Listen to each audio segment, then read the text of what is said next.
thank you po. Salamat. Idol, thank you. Salamat. Pero pag safe ha. Thank you, thank you. From Antipolo ay pumunta pa tayo ng Maykawayan, Bulacan para magpakabit ng CRP-S1 cams. Search nyo lang sa Google Maps, Boss Bobs, lalabas na agad yan. At ito yung harap ng shop nila, gas station yan, kaya hindi kayo mahihirapang hanapin. Sinubukan ko tong tinatawag nilang bolt-on kasi nag-upgrade na ako ng CVT pero hindi pa rin ako kontento sa takbo ng motor ko. Naghahanap pa ako ng dagdag na power pero ayoko namang mag-bore up o mag-upgrade ng engine kasi gusto nating sulitin yung ibay ng stock na makina. Ang una nilang gagawin ay buksan ang inyong makina para tanggalin yung stock na cams kasama yung stock na cam gear. Yan lang yung mga papalitan sa ating makina. Ito dito tanggal na yung stock na cams. Ito yung ating stock na cams. Ito box. Nag-vlog din siya, Payola 27, tapos tayo ko nakapanood ng ipa-bolt-on ka dito kay Boss Bobs. Kaya naigaya na rin ako, shoutout sa'yo. Na-meet up ka. Timing naman na nandito si Motobox, yan yung vlogger na pinapanood ko at sa kanya ko nakuha yung idea ng bolt-on.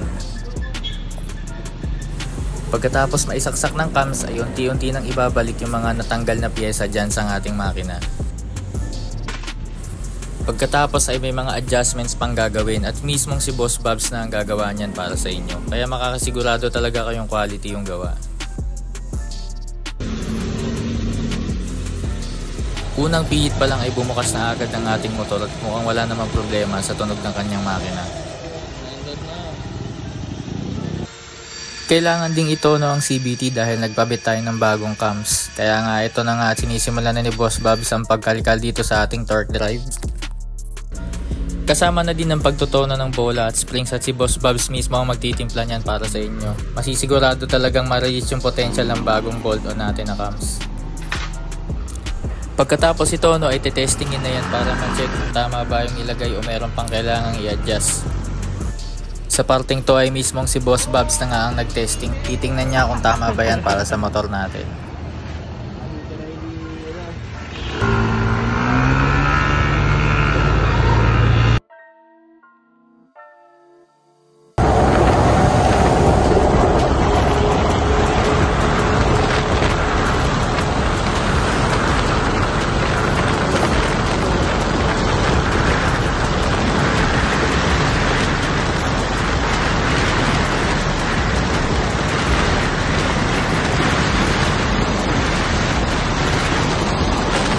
Kita natin dito na talagang malaki ang naidadagdag sa dulo ng naka CRP-S1 bolt-on. Nagsimula ang mga testing na to ng 60 kph dahil yung mga lumang video ko ay walang from zero. Meron pang isa sagad pero dahil maigsi ang runway hanggang dito na lang. Kaya namang abutin ng stock ang ganyang kataas sa top speed pero kailangan nyo ng mahabang daan. Sa bolt-on wala pang 1 km kaya na yan. Shoutout kay Motobox at kay Boss John Gumbok ng Boss Bobs dyan sa Maykawayan, Bulacan. Hanggang dito na lang, till next vlog.